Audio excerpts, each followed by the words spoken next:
안녕하세요. 잡시광입니다. 얼마 전 세계 최대 자동차 기업 중 하나인 도요타 자동차의 사장이 갑자기 교체되자 외신들은 이 뉴스를 비중 있게 보도하며 비상한 관심을 보였습니다. 2023년 4월 1일 도요타의 사장이 14년 만에 전격 교체됐습니다. 일본 자동차 업계에서는 66세인 아키오 도요타 사장이 70세까지는 사장을 맡을 것으로 예상했습니다. 그런데 갑자기 도요타 사장 자리를 그만두겠다고 발표한 것입니다. 이를 두고 혹시 만우절 장난이 아닌가라는 반응도 있었지만 사실 도요타 사장의 사임은 이미 예견된 것이었습니다. 아키오 사장의 사임 직후 일본에서는 그 이유를 두고 해석이 분분했습니다. 그런데 그 이유는 생각보다 심각했습니다. 아사히 신문은 도요타 관계자들의 말을 인용해 이렇게 보도했습니다. 아키오 사장이 14년 만에 도요타에서 물러난 이유는 의욕을 잃어버렸기 때문이다. 일본에 대한 실망감 또한 무시할 수 없는 이유였다. 일본에 대한 실망감이란 무엇을 말하는 것일까요? 사실 그만두기 몇 달 전부터 아키오 사장은 일본 사회에 대한 불만을 여러 차례 표출해왔습니다. 사장 교체 발표 3주 전 일본 자동차협회 신년 인사회에서 일본 자동차 공업회 회장이기도 했던 아키오 도요타 사장은 인사말을 다른 사람에게 대독하게 했습니다. 이날 불참 사유는 코로나19 감염이었지만 인사말의 내용을 보면 불참 사유가 단순히 코로나 때문이 아니라는 사실을 알 수 있습니다. 인사말에는 일본 사회에 더 이상 희망이 없다는 신년 인사말과 어울리지 않은 내용이 담겨 있었는데요. 따라서 인사말을 타인에게 대신 낭독하게 하는 방식으로 일본 사회에 대한 불만을 드러낸 것으로 해석됐습니다. 더불어 지난해 태국 출장을 동행 취재한 자동차 전문지의 기사도 이목을 끌었습니다. 일본을 조금씩 단념하는 도요타라는 제목의 이 기사는 착실하게 탈석탄화를 진행해도 일본의 언론과 정치가들은 이해해주기는커녕 비판만 하니 에너지 낭비다. 차라리 도요타의 노력을 함께 기뻐해주는 태국과 탈석탄화를 진행하는 편이 서로가 행복한 길이라는 게 도요타 사장의 인식이라고 보도한 것입니다. 그리고 결정타는 이런 발언이었습니다. 일본에서는 자동차 산업과 자동차 업종 종사자들에게 고맙다라고 말하는 것을 거의 들을 수가 없습니다. 해외에서는 지역의 성장에 공헌한다는 점에서 자동차 산업을 매우 고마워하지만 일본에서는 그런 적이 없으며 돌아오는 것은 고맙다는 말이 아니라 비판뿐이라는 일본 사회에 대한 불만과 염증을 표출한 것입니다. 사실 우리나라 국민들은 반도체, 배터리, 자동차 등 해외에서 선전하는 국내 기업들에 대한 자부심이 있습니다. 하지만 도요타 사장은 일본은 그렇지 않다고 본 것입니다. 사실 아키오 사장이 억울해할 만도 합니다. 일본 2위 자동차 업체인 혼다가 미국과 통상 마찰을 벌이던 1982년부터 해외 생산에 적극적인 반면 도요타는 자국 내 생산 비중을 일정 수준 이상 유지하는 홈그라운드 전략을 유지했습니다. 그래서 지금 혼다의 일본 생산량이 15%에 불과한 반면 도요타의 자국 생산 비중은 30%에 달할 정도로 높습니다. 이러한 전략은 사업 보국에 결실을 거둔다라는 도요타의 사훈을 의식한 전략이라는 평가를 받습니다. 일본 자동차 업계의 총 생산 규모는 일본 GDP의 약 3.3%를 차지할 정도로 어마어마하며 도요타는 약 7만 명, 도요타 그룹 전체는 37만 명을 고용하고 있습니다. 도요타와 직간접적으로 연결되어 있는 자회사는 600곳 이상이며 협력사는 일본에만 4만 곳이나 됩니다. 그런데 이렇게 자국에 투자를 하고 엄청난 고용을 유발해도 돌아오는 것은 고맙다는 말이 아니라 비판뿐이라니 더구나 최근 도요타에 대한 온라인과 SNS상의 비판에 아키오 사장은 완전히 의욕을 상실했다고 전해집니다. 미국과 유럽, 중국이 전기차 대전환에 나선 반면 도요타는 하이브리드차, 수소엔진 차량 등을 고루 생산하는 다변화 전략을 유지해왔는데 최근 들어 도요타의 전기차 전환이 늦다며 언론과 정치인들이 비판을 이어가자 아키오 사장은 정치권과 언론, 환경단체의 비난에 염증을 느꼈다는 게 공통된 증언입니다.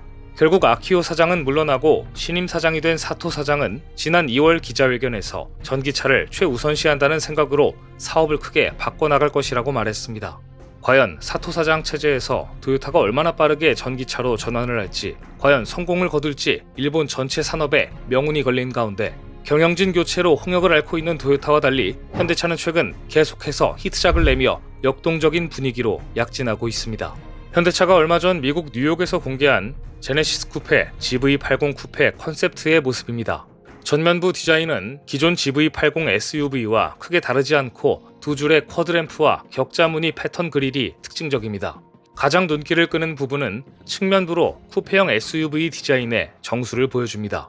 외신들도 앞다투어 기대감을 표했습니다. 미국의 경제 전문지 포브스는 한국 완성차 브랜드의 전체 라인업이 쿠페형 SUV를 통해 더 매력적이고 세련된 차량으로 구성되게 됐다. 제네시스는 BMW M, 메르세데스 벤츠 AMG와 비슷한 고성능 모델을 제공한 적이 없지만 GV80 쿠페로 변화가 임박한 것으로 보인다. 자동차 디자인 전문 매체 오토디자인 매거진은 GV80 쿠페 컨셉트는 SUV 실용성과 스포츠카 역동성을 결합했다. 미래에 대한 감성적이고 퍼포먼스를 지향하는 모델에 대한 제네시스의 열망이 엿보인다. 미국 모터원닷컴은 GV80은 이미 럭셔리 브랜드의 고급 SUV로 알려졌다. 공개된 디자인은 컨셉트카이지만 비슷한 모습을 갖춘 차량이 가림막을 한 채 주행한 것을 포착한 점을 미뤄 양산이 가까이 다가왔을 수 있다. 라는 등 외신들의 호평이 이어졌습니다. 올해 들어 미국 시장에서 자동차 판매가 반등하고 있습니다. 공급망 문제가 해소되고 재고도 확보되면서 지난해 최악의 침체에서 벗어난 것인데요. 업체별로 희비가 엇갈립니다. GM과 현대차가 두 자릿수 판매율 증가를 기록하며 성장을 주도한 반면 스텔란티스와 도요타는 10% 가까이 감소했습니다. 특히 현대차는 전기차와 하이브리드차 판매의 수요 증가로 전년 동기 대비 판매율이 16%나 증가했습니다. 고급 브랜드인 제네시스와 기아차까지 포함해 1분기에만 38만 대 넘게 팔면서 역대 최대 실적을 냈습니다. 일본 도요타는 공급망과 재고 문제가 해결되지 못하면서 9% 가까이 줄었고 결과적으로 GM이 판매량 1위, 포드는 부진한 도요타를 두르고 2위에 올랐습니다. 현대차 그룹은 스텔란티스를 제치고 미국 시장 4위에 올랐습니다. 이런 자신감을 바탕으로 정의선 현대차그룹 회장은 최근 서울에서 열린 2023 서울 모빌리티 쇼를 방문해 쌍용 자동차의 새 이름인 KG 모빌리티 전시 부스를 찾아 곽재선 KG그룹 회장과 담소를 나누며 새 출발을 응원해 눈길을 끌었습니다. 정 회장은 좋은 차들이 많다, 차 잘 나가나요? 등의 질문을 했고 곽 회장은 우리는 공장 캐파가 작아서 큰 시장에 진출하기는 어렵지만 곳곳에 떨어진 낙숫물을 줍겠다라고 겸손하게 말했습니다. 정 회장은 KG 모빌리티에 덕담을 보내는 등 대인배스러운 모습을 보여 두 회사의 협력 가능성에 기대를 품게 했습니다. 그런데 이번 서울 모빌리티 쇼에서 정의선 현대차 회장은 특히 테슬라의 휴머노이드 로봇인 테슬라봇 모형에 많은 관심을 보였는데요. 테슬라봇은 테슬라가 만든 인간형 로봇입니다. 정 회장은 테슬라봇을 보고 현대차 임원에게 모형인가라고 물어 테슬라에게 굴욕을 안겼습니다. 역동성이 부족했기 때문에 마치 모형처럼 보인다는 뜻인데요. 현대차 임원은 아직 다이나믹한 모션을 하기에는 한계가 있는 것으로 안다고 설명했습니다. 현대차 그룹은 미국의 로봇 제조기업 보스턴 다이내믹스를 인수하고 로보틱스 사업을 확장하고 있는데 보스턴 다이내믹스는 4족 보행 로봇 스팟과 2족 직립 보행이 가능한 로봇 아틀라스를 선보인 회사의 오너로서 정의선 회장의 자신감을 엿볼 수 있는 장면이었습니다.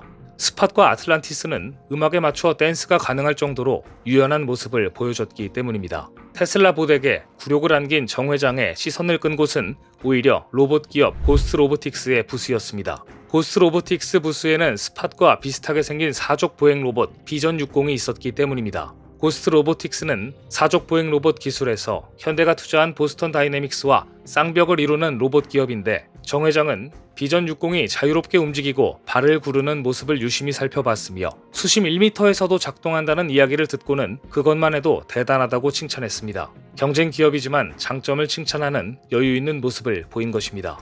지난 10여 년간 폭스바겐의 가장 강력한 경쟁자는 일본 도요타 자동차였습니다. 그러나 최근 폭스바겐은 공식적으로 새로운 경쟁자가 나타났다고 말했습니다. 바로 전기차 업체 테슬라와 한국의 현대차입니다. 폭스바겐이 테슬라 외에 현대차 그룹을 주요 경쟁자로 손꼽은 이유는 바로 이 모빌리티 및 자율주행 모두에서 현대차가 강력한 경쟁력을 갖추고 있기 때문입니다. 전문가들은 이미 현대차의 성장세는 도요타의 몰락 속도를 뛰어넘었으며 이제는 폭스바겐과 견줘야 할 수준이라는 평가를 내놓고 있습니다. 한국 자동차 기업들이 일본과 유럽을 제치고 세계 최정상의 자리에 오르길 기대해봅니다.